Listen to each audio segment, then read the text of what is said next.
The Democrat House impeachment managers have concluded their case against former President Trump.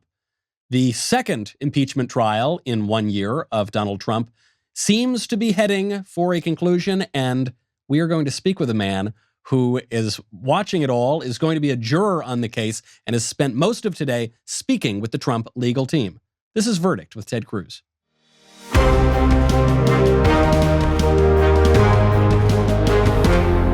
Welcome back to Verdict with Ted Cruz. I'm Michael Knowles. It's funny that we're in the midst of this impeachment trial of the former president, and the bigger news of the day would seem to be Disney firing one of their big TV stars, Gina Carano. Other news, cancel culture, not just affecting the former president, but affecting conservative journalists as well. We will get to all of that, but I do have to ask you, Senator, what is going on today? I know that the Democrats concluded their case, but unlike last year, it seems like there's just not a lot being reported. It seems like kind of an opaque process. We don't even know how long this thing is going to go. So could you just briefly tell us how that case concluded and then what the Trump legal team is thinking? Well, sure. I think the kind of quick bottom line is that the Democrats failed to get the job done, and they've run out of steam. So they were given 16 hours. They were given 8 hours both days. They ended up finishing 4 or 5 hours early today. So they quit early.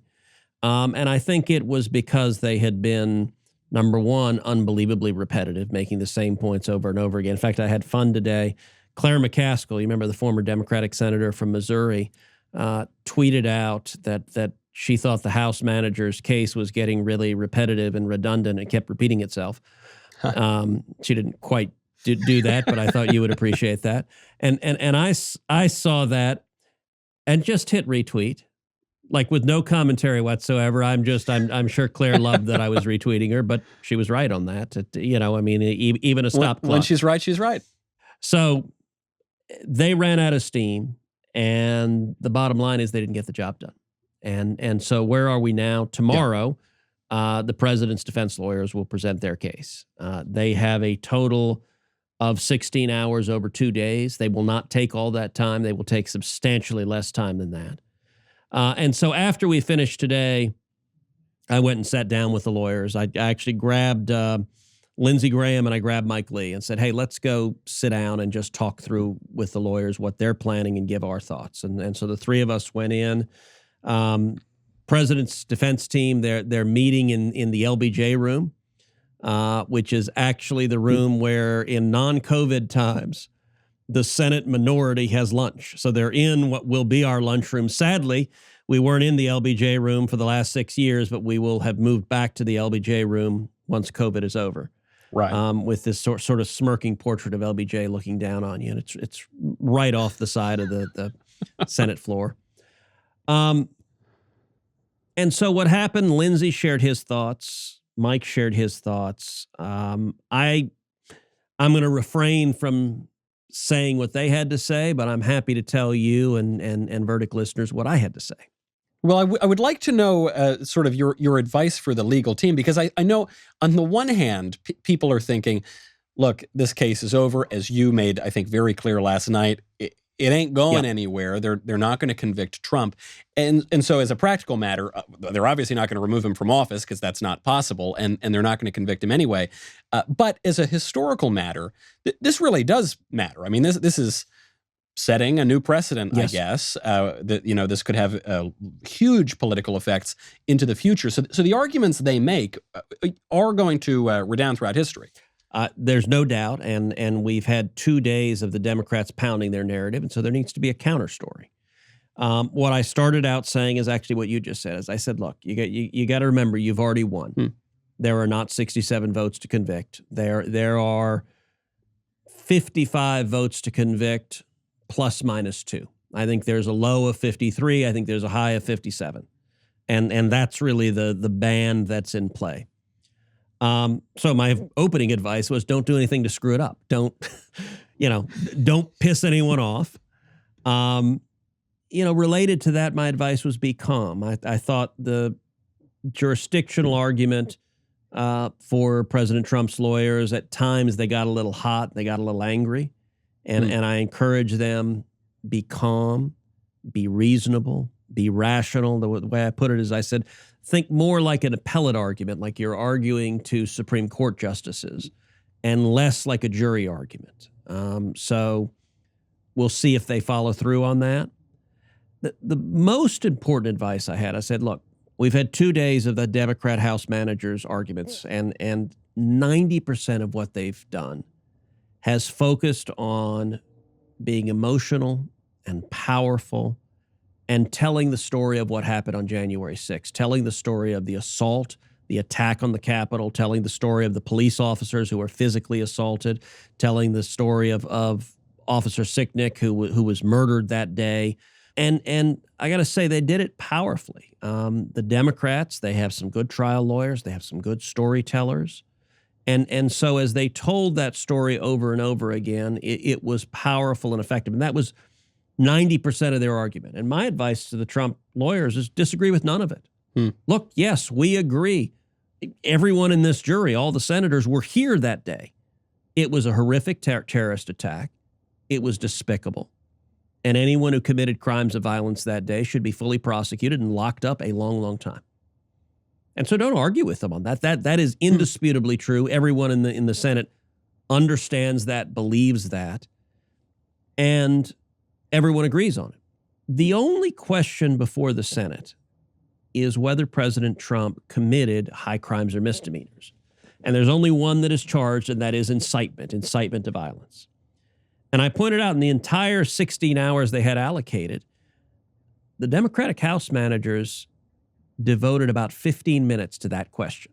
And it was the second to last speech that the House managers gave. It was a congressman from Colorado, who's actually a talented trial lawyer, who got up and he spent about 15 minutes laying out the legal argument why they believe this constitutes incitement. And that, to be honest, it's the only relevant moment. In fact, I said the entire time, it's the only time I pulled out a notepad and made any notes, because it was the only time they actually said anything relevant to the question before the body.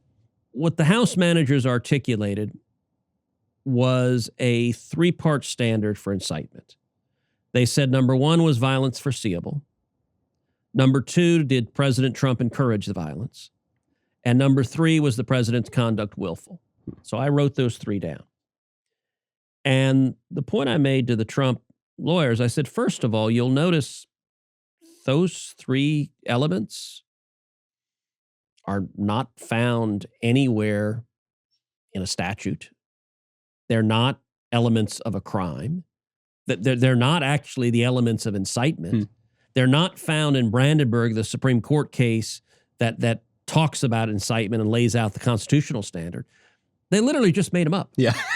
That's a very strange way to prosecute a crime. As I said, look, a lot of the lawyers on the defense team have been either prosecutors or criminal defense lawyers.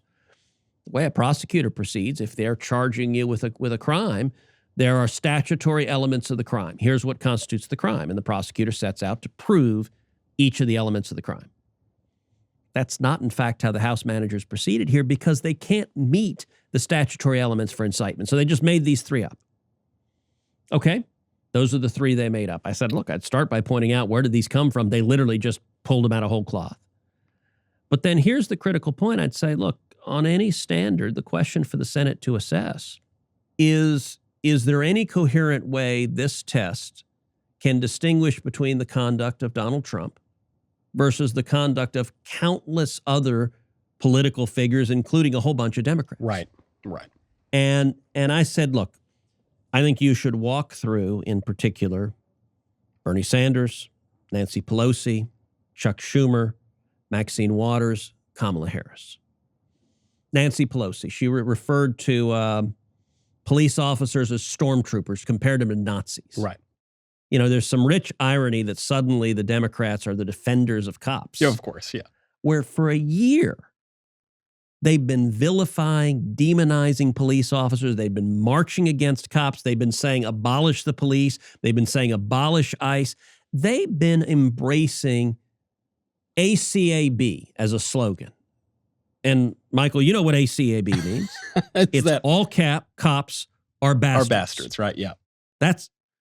And that has been the Democratic base that they've been snuggling up with. they don't get to suddenly be the grand defenders of police officers. Yeah, I love this, Senator. This, I guess, 2 points here in this advice that a lot of Republicans have not recognized, which is one, don't always be on the defensive. You can go on the offensive here. You can point out inconsistencies. You can use the Democrats' words against them. But maybe even more importantly, you don't have to accept their ridiculous premises. The early premise that I think that the Democrats are trying to get these Republicans to buy into is that somehow Republicans support riots at the Capitol. I don't know any serious Republicans who say, yeah, I loved when the guy in the bullhorns walked in there. He's my guy. Where can I vote for him? And likewise, I mean, you've just spelled it out so perfectly on the question of incitement. Look, I'm not a constitutional law scholar. I'm not a lawyer of any sort. If I were just listening. But you did stay at a Holiday Inn last night. But I did stay at a Holiday Inn. That's right. If I were just listening to them lay out this standard for incitement, I guess I would say, okay, that sounds about right. I mean, I don't know what the real standard is. So if the legal team can go in there and say, wait a second, just so you all know, they completely made that up out of whole cloth. That is not the actual standard for incitement. There is no reason for us to accept premises that have been crafted purely to put us at a disadvantage. We're going to talk about the law. We're going to talk about what is always been true, what the longstanding standard here for incitement. That seems much more effective than just going along with what the Democrats are trying to lead them. I think that's exactly right. And what I encourage the Trump lawyers to do is say, all right, take their standard and apply it to the conduct of Democrats. Let's take, for example, Bernie Sanders. Bernie Sanders uses all sorts of hot, incendiary rhetoric. And you'll recall we had a crazed lunatic, a leftist who was an enthusiastic Bernie Sanders supporter who came to Washington, D.C. with an AR-15, went and sought out the congressional baseball game practice, asked, are they Democrats or Republicans? They're Republicans. So he went to kill Republican members of Congress. There were 2 senators there, Rand Paul and Jeff Flake. That there were a dozen or so House members there. And he opened fire on them. And it was only the coincidence that Steve Scalise happened to be there. So Steve Scalise is a member of House leadership, so his detail was there. And there were Capitol police officers who engaged with this crazed lunatic and stopped him, but they didn't stop him before he had shot Steve Scalise and nearly killed him. I mean, Steve spent months in the hospital. I mean, it was a serious wound. Steve, for many months after that, couldn't walk, was on crutches. He's doing much better now, but it was a life-threatening injury. And all right, let's take their 3 standards. Was violence foreseeable? Well, given the rhetoric Bernie was using, and I encourage them, play videos, show the rhetoric Bernie was using. He said they're trying to take your health care away and want you to die. Okay, is violence foreseeable from that? Did Bernie encourage it? I guarantee you Bernie has the rhetoric saying, go fight, stop it, go, has exactly the kind of rhetoric Donald Trump used. Yep. And then was it willful? Under that standard, Bernie's conduct apparently is incitement. I guess we're going to start the removal proceedings for Bernie Sanders. Maxine Waters, who told her supporters, if you see a Republican, go harass them, engage them, yell at them, surround them. I mean, that is inviting violence. By the way, Cory Booker did the same thing. And the most compelling, Chuck Schumer on the steps of the Supreme Court, calling out 2 Supreme Court justices by name and saying, you've unleashed the whirlwind, you're going to pay the price. But the central example, and what I encourage them to make it exactly side by side, is Kamala Harris. So Kamala Harris did a couple of things. Number one is we had Black Lives Matter and Antifa riots all over the country, and we had violence going on. We had police cars being firebombed. We had police officers being murdered. Kamala Harris went on Stephen Colbert and was asked about it, said, this is a movement, it's powerful. And she said, and it needs to keep going. Right. It won't end and it shouldn't end. And it shouldn't end. She explicitly encouraged that. And this was, by the way, after the violence, after the riots. Not only that, but she raised money for bail money to bail out. And by the way, it wasn't bailing out the peaceful protesters. The people who were arrested were the people committing acts of violence. So she literally raised bail money to support the violent criminals. Yeah. And all right, let's look at the three standards. This is apparently the standard for incitement. Was violence foreseeable? It was going on right then. It was not only foreseeable, it was blazingly obvious and indisputable because it was happening as she was speaking. She knew full well. Did she encourage it? She explicitly said, yes, it needs to go on. Was it willful? She raised money supporting the violent criminals, and there's no coherent way that the standard the House Democrats have put forward can conclude that Trump committed incitement and Kamala Harris didn't. You can conclude rightly that neither committed the crime of incitement. That's actually the right answer. Or you can use their made-up standard, in which case, right after we finish with Donald Trump, I guess we're going to start an impeachment proceeding of Vice President Kamala Harris. Right. But you don't get both. And by the way, under their standards, in a lot of ways, Kamala's behavior was worse. Yeah. As I told him to ask, I said, listen, last I checked, Donald Trump isn't raising bail money for the violent criminals. There are a whole bunch of people who've been arrested. He's not raising bail money for them. She raised money for them. So if it is, and this is another important point I made, Michael. So the House managers put a lot of emphasis on, did President Trump do enough to stop the riot once it's happened? Did he denounce it? Did he tell him to stand down? And I said, look, you guys got to decide as president's lawyer what you think about that. Frankly, I wish he'd done more. When I look back at what he said that day, I wish he had been clearer, more unequivocal, saying, stop this right now, immediately, go home and leave. There were a lot of Republicans calling on him to do that. I wish he had been clearer.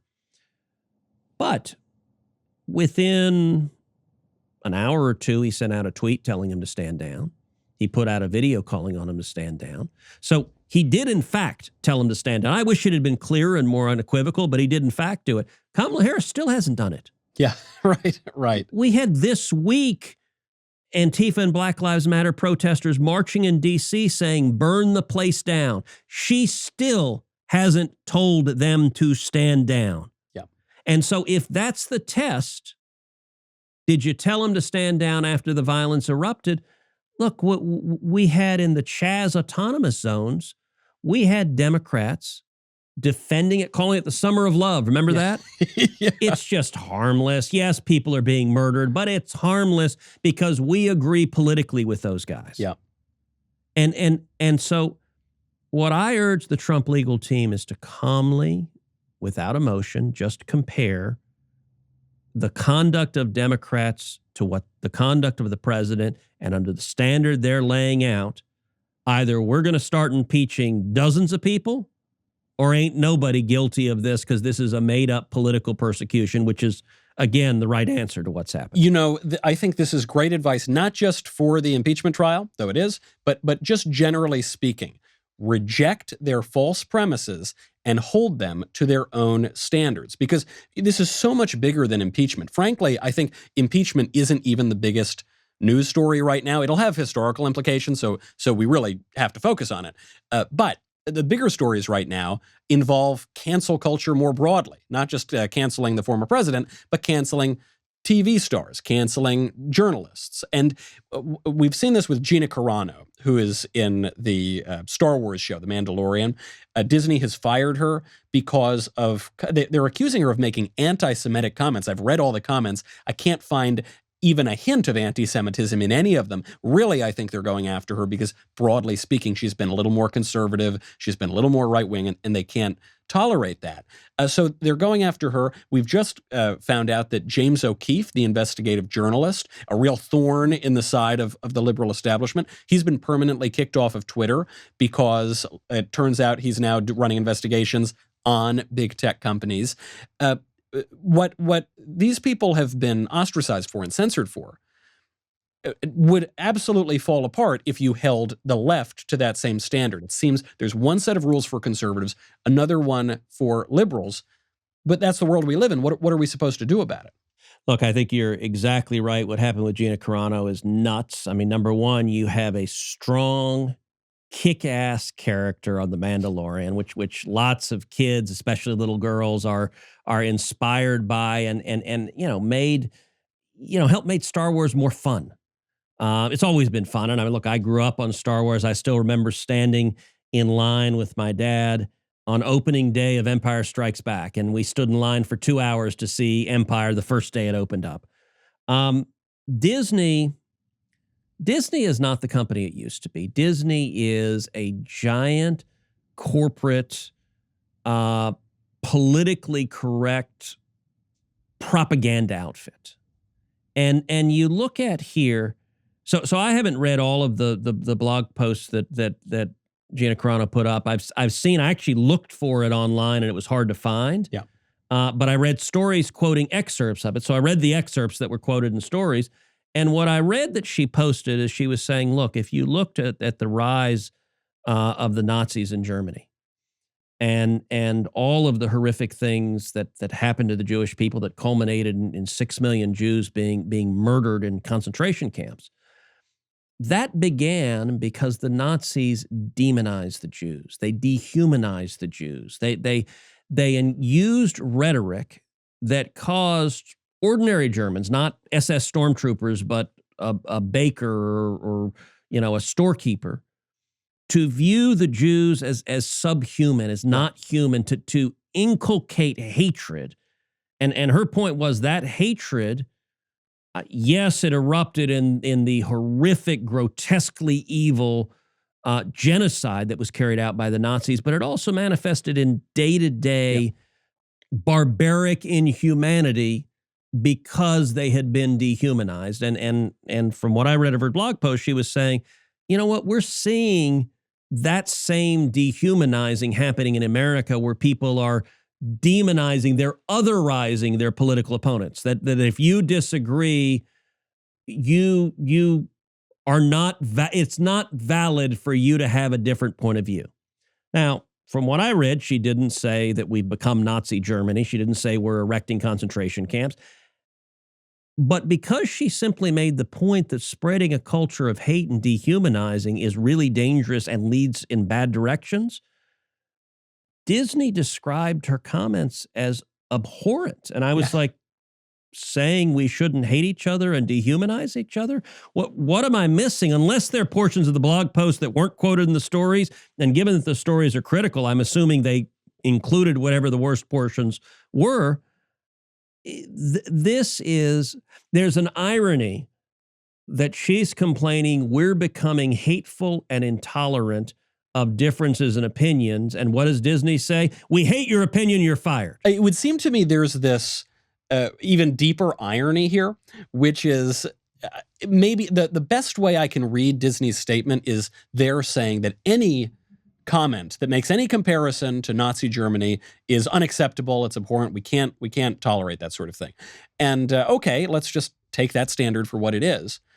Am I wrong, or has the left not spent the past 5 years calling Donald Trump literally Hitler, right? They call him Hitler. They refer to 75 million Americans as Nazis, neo-Nazis regularly. So they make the exact same analogy. And before Trump, they called George W. Bush Hitler. That's their standard. Any Republican they dislike, they call Hitler. Now, my view is you shouldn't actually call people Hitler unless they are, in fact, genocidal maniacs that are murdering millions of people. That there is a unique, like in Dante's circles of hell, there is a unique hell. The Nazis are the most grotesque example of evil in certainly modern times and maybe ever. Look, there is a reason why Never Forget has such power. There's a reason why Holocaust museums are important, because it's worth reflecting on the absolute inhumanity. You look at Hannah Arendt, who wrote on what led to the evil that is the Nazis, and she had a phrase that was really powerful: the banality of evil. And it's worth reflecting. And she really, she talked about how it's not just, someone cackling with horns and a red tail, like so obviously evil that you're like, okay, this is a crazy bad guy.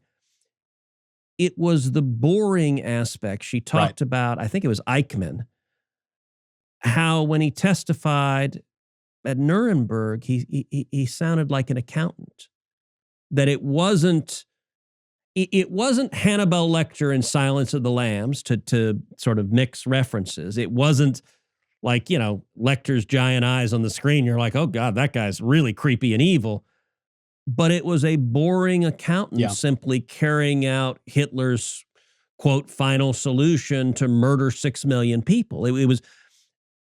It's worth asking what conditions led, to use another movie, you know, Schindler's List, which is one of the greatest movies ever. I love Schindler's List. But it talks about how in a different world, these people would be regular, ordinary people, and yet the conditions of evil made them all complicit in this grotesque horror. We should ask what causes that to happen. And from what I read, that's what Gina was doing. Right. I mean, just, take the Nazi comparison out, because that seems to be what they're objecting to. Just the circumstances and the broader point that Gina was making seems to be perfectly true. I don't know how you could disagree with it. And this is, it's not just happening in Hollywood. And let me jump in real quick, Michael. There's also a broader pattern of evil, which is that dehumanizing anyone, defining them to no longer qualify as human, invariably leads to horrific oppression. And so it was integral to what the Nazis did, but it was also integral to slavery.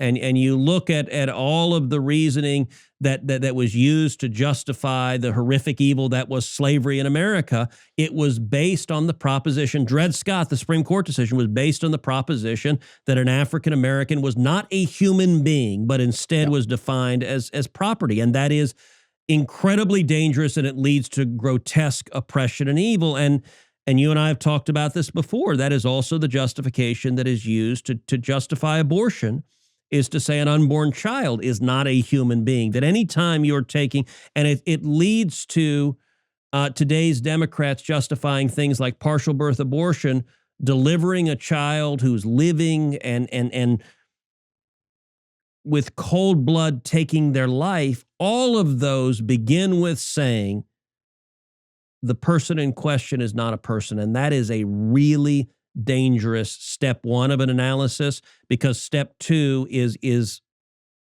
invariably horrific. And, we've been hearing on the topic of otherizing or dehumanization, half the country called deplorable, irredeemable, going back to Obama, bitter clingers, right? These people who basically ought to be ostracized from society. We're now seeing this ostracism manifest through cancel culture. So people lose their jobs, they lose their platforms, through the censorship, through actual deplatforming on the social media platforms, the cancellation of journalists. James O'Keefe would be a key example of this. This seems to be, and that's outrageous, by the way. The fact that social media has banned James O'Keefe. Look, James O'Keefe, the guy has done incredible undercover journalism. And they may not like that he's exposed what people on the left are doing, including exposing big tech. By the way, this is a protect their own asses step, because he's uncovered the corruption of big tech. And so they're like, well, let's just muzzle him. That's this is trying to silence a whistleblower because he gets whistleblowers, and he engages in undercover tactics, which, by the way, 60 Minutes does, other journalistic outlets do. But the difference is that big tech agrees with their politics, so that's great. But if you disagree with their politics, the left is trying to consolidate power, and they're systematically trying to silence every single dissenting voice. And I think this word banality is very important, because the way they're doing it, what has really impressed me most about it is how steady it is, how gradual. It's not, people jumping out with the devil horns and saying, aha, it's just this slow. More and more people being kicked off of social media, not being permitted to even work, or not being permitted to go to school. It's boiling a frog. Yes, it is boiling a frog. And, this gets to a mailbag question that I was hoping to get to last night, but obviously there was a lot going on with the trial. This is from Right Minded USA, who asks, He's referring to that Time magazine article where liberal establishmentarians basically said there was a conspiracy in the 2020 election. It was right before our eyes, though. It was all these groups kind of working to make the situation more advantageous to Democrats. He says, in light of that Time article that detailed the collusion between the AFL-CIO, Big Tech, and the Chamber of Commerce to win the 2020 election, what does the senator think the GOP and conservatives should be doing right now to build something to counteract it in 2022 and, more importantly, in 2024? Look, it's a great question, and that article was chilling. Number one, Time magazine was celebrating that you had the titans of industry, the Fortune 500 CEOs, teaming up with big tech, and then teaming up with the big union bosses, all of them together saying, let's work together to make sure Donald Trump can't win this election. Let's work together to hand this election over to Joe Biden. And by the way, anyone who said this before the election, who said that the fix was in, would get ridiculed as a crazy conspiracy theorist. And then afterwards, Time magazine said, oh, look how wonderful, the fix was in. Aren't we happy? Because we're part of the people engaged in this. Look, I think as conservatives, we need to be not naive. You and I did a live episode in Miami last week, and our big theme was big is bad. Big business is bad. Big government is bad. Big tech is bad. Any big accumulation of power and money will be used. You know, it's like Lord Acton said, power corrupts, absolute power corrupts absolutely. Giant corporation. Name me one Fortune 100 CEO who's actually a courageous conservative. Right. We'd be here all night. It doesn't. It's why, in fact, they were willing to get in bed with their ostensible adversary, the union bosses, to preserve power. I think the answer is we've got to empower the people. We've got to go around big tech. I think the answer, frankly, is things like the podcast. I think the answer is finding ways to empower the people and to focus on small businesses. Look, it is the small businesses that you know, the economist Schumpeter talked about creative destruction. I'm interested in small entrepreneurs, people that are shattering the status quo. And frankly, there are more of us than there are of them. They're willing to use power to hold on to control. But there is a common sense conservative core in this country, and we've got to develop ways to mobilize, educate, energize, and turn them out. That's how we fight against it, because you better believe they've done it once. They're going to keep doing it again and again. Those with power want to hold on to power, and the only way to stop them is to take it away from them, and the only thing powerful to do that is the people. You know, you're going to be accused of being a populist for saying these sorts of things, but what you are saying is such an important point, and it's something that has driven me crazy about the GOP for years, which is they have all too often cozied up to these big business, and in many cases, these oligarchs who hate our values, who often have very little loyalty to the country, who push radical leftism, who abuse their power, who are cronies and crooks very often, and there's nothing particularly conservative about that. You know, conservatives once understood that big, unlimited power is a danger to the people and to constitutional government, whether it's in a government bureaucracy or whether it's in a corporate bureaucracy. I think that's exactly right. And there's another dynamic. Look, I'm not interested in attacking a company that's a job creator and trying to destroy them. I like jobs. I want as many jobs as possible. But if you look at what happens with big business, they almost invariably get in bed with big government. There's a reason big business wants Joe Biden, wants socialism, because they profit. And my view of big business, and I work with lots of companies, lots of employers, as I say, if you want a subsidy, if you want corporate welfare, if you want a special handout, I ain't your guy. Yeah. We shouldn't be in the business of corporate welfare, of benefiting corporations. Doesn't mean I'm going to go out and try to destroy businesses that are giving people good livelihoods. But, you know, the big companies of the world, they don't need government's help. Also, what big business does, it's not just that they want subsidies and welfare. They want government to hammer the little guys. So big business goes to government and says, you know, the only thing that can beat us is some upstart small business that might challenge us. Can you shut them down? And that pattern, it is, they're both focused on maintaining the power of the status quo. And it's Look, conservatives who believe in the free market, there's something revolutionary about the free market.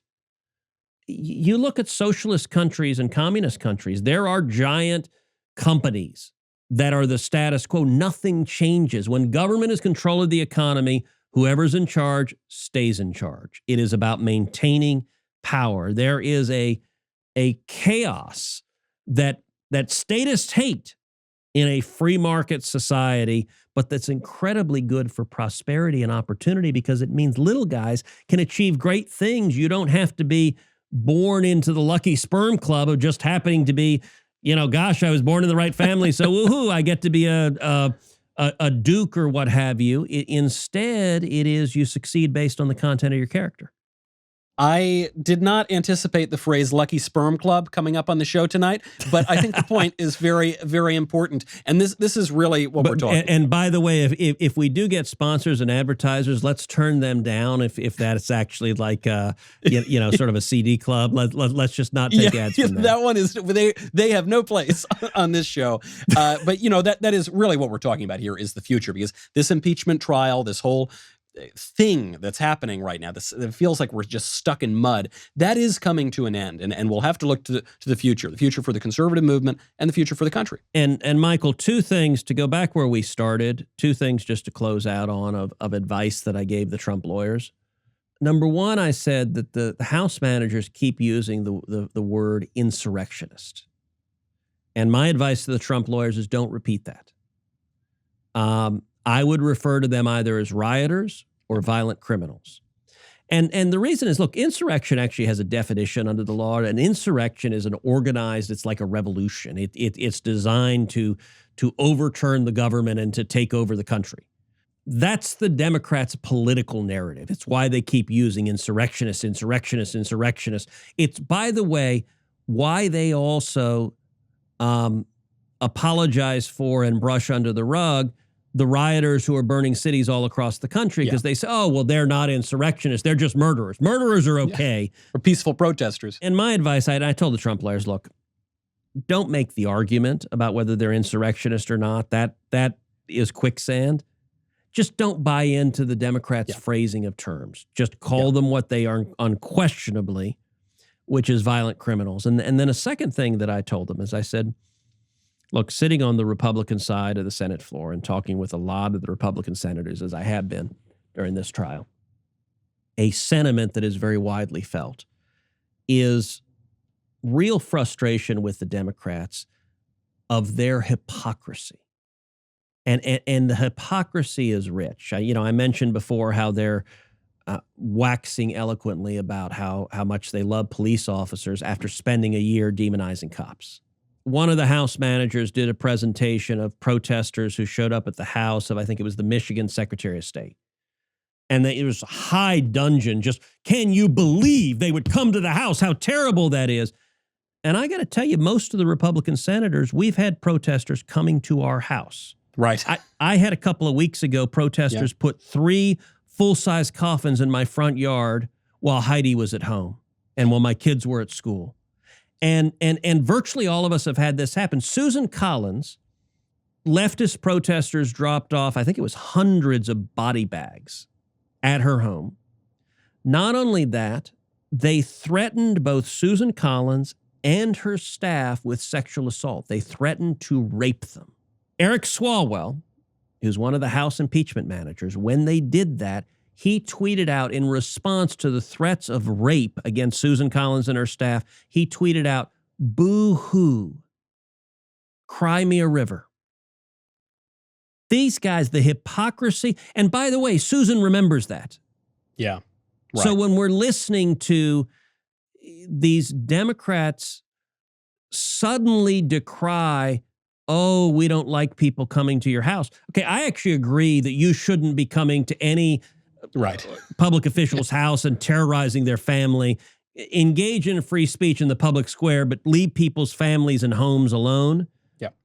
But the Democrats don't. They've remained silent, and not just silent, they've cheered it on when it's their leftist supporters harassing others, and now suddenly they discovered virtue. And I think tomorrow in the president lawyer's presentation, we're going to see the theme of hypocrisy coming out pretty powerfully, and I think that will resonate certainly among Republican senators. It's something that a lot of Republican senators, when we sit down for lunch before the trial, a lot of us are thinking and pretty irritated with the holier than thou sense we're getting from the House managers. Well, if that advice can in any way persuade this legal team and the Republicans more broadly to hold Democrats to their own standards, that will be a massive step forward and an advantage. We have to leave it there, but we will get into a whole lot more, I assume, depending on how long it takes to finally acquit President Trump, former President Trump, in the impeachment trial of a now private citizen.